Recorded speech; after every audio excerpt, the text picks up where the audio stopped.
What's good, everybody? It's your boy Will. In today's video, I'm going to be showing you guys the best 7'3" inside center build on NBA 2K23. Now, as you guys could see in the clips in the beginning of the video, I've been using this build for an entire month playing competitive Pro-Am. Pretty much all of those clips are against 2K League players that play the game professionally. So this build is definitely very viable against comp. Right now, a lot of scouts have me ranked as a top 10 center prospect for the 2K League coming into this season's draft. And I've only been using this build, like I said, so you can absolutely get away with using a 7'3". Some people might think it's too slow or it's not good enough, but I promise you guys, if you make this build, you're gonna see what I mean. It is very, very overpowered in the paint. All right, so the first build I'm gonna show you is the exact replica of the one that I made in the beginning of the year, the one that was in all those clips. Now, there are a couple changes that I would make to that if I were able to do so without having to make a whole new build and grind it. I'm gonna show you guys what those changes are, because I believe there is a way to make the 7'3" even more dominant than the one I have.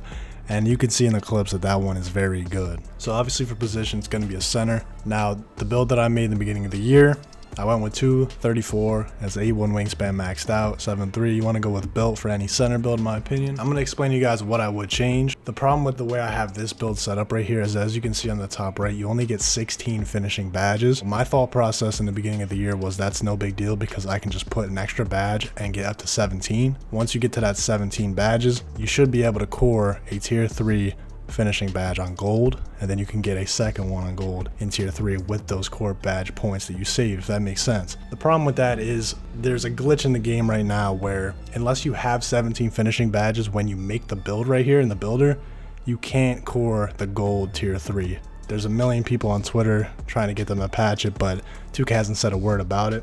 Other thing I would change is I would up the standing dunk more. I'm going to show you guys in the next build. I'm going to put the standing dunk to a 90. Now, you can get away with a 70 standing dunk for sure in this game. It's definitely good enough, especially on a 7'3", because 7'3s do have less of a chance to get a standing dunk than shorter players, which doesn't really make sense, but that's the way the game is. Everything else is decent enough. The only thing that I would rather have is a 99 block for that Hall of Fame anchor. I feel like it's really important in this game because it gives a higher contest percentage on standing layups when you have your hands held up, which you definitely want. And I feel like a 90 interior, honestly, you don't really need that high of an interior on this game. I feel like having that 99 block is more important. So with all of that being said, I'm going to show you guys what I truly believe is the best 7'3" center. Now that I've played on one for a month and I know what I like and what I don't like and how this game really plays out. For a position, again, we're going with a center. Now, this build's going to be a little bit different. For the way we went with 237, we're going to lose out on 1 speed, we're going to gain 2 strength, and we're going to lose out on 1 vertical. But this is also going to give us the capability to get a 99 offensive rebound, which is why I upped the weight a little bit. So for body shape, again, we want to go with a built, and obviously the wingspan is maxed out. So this is going to be the first variation of what I believe is the best 7'3" build. So for close shot, I think a 90 close shot in this game is plenty. There's guys using an 80 close shot in competitive Pro-Am right now, so you can get away with an 80. I feel like a 90 on a 7'3" is very overpowered. Now, driving layup and driving dunk, we have these at the lowest they can go. If we drop the driving dunk anymore, it's going to take away vertical, which we definitely do not want. And you can still get driving dunks going to the paint, and you can still pretty much dunk on people while they're jumping and still finish, even with a 58 driving dunk, so it's really not a big deal. Standing dunk at a 90, this is going to give you every single standing contact, all of the big man contacts in the paint, which are definitely helpful for finishing over multiple defenders. It's also going to make it so it's harder for them to stop you and force missed dunks. Post controls at a 60, that's directly from the close shot. Now, this build is a little bit less free throw the way I have it set up right now. Obviously, we can change a couple different things, but a 59 free throw with Michael Jordan free throw is plenty. You can green it every single time as long as you are good at timing it. Pass accuracy, I would recommend you to stay with a 76 at the very lowest on any center build, unless you're playing park or something like that.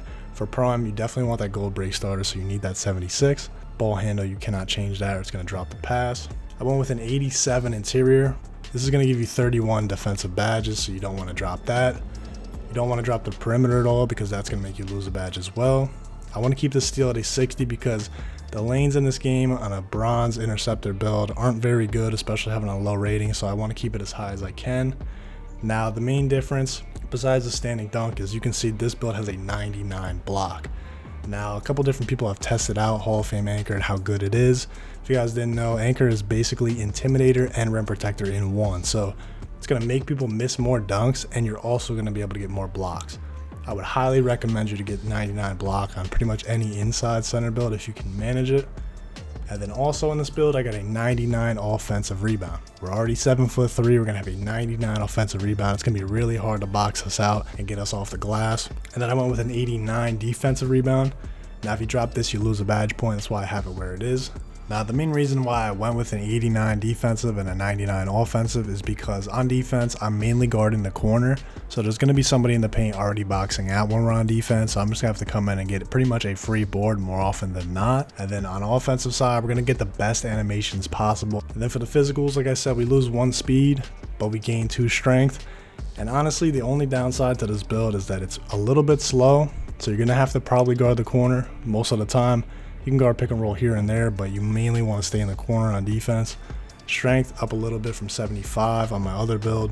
You are going to get wormed every so often by guys that have higher strength, like 94 to get that Hall of Fame brick wall. But to be honest, at 7'3", you do get wormed a lot less than shorter players. I've noticed that playing the game. And you're also going to be able to worm power forwards. You're going to be able to worm guys that are shorter than you, even if they have more strength, because you are a 7'3". Vertical's at a 73 and stamina's at an 81. Now real quick, I'm going to show you guys another variation of that build right there. This is just a little bit different. This build right here is going to get an 80 post control, which is going to allow you to get post takeover on a 7'3" player, which is definitely overpowered. So for this one right here, we went with an 89 close shot. It's only down 1, so that's not really a big deal. We're still going to have the 90 standing dunk, the same driving dunk, same layup, and we're going to have an 80 post control. Like I said, this is for that post takeover.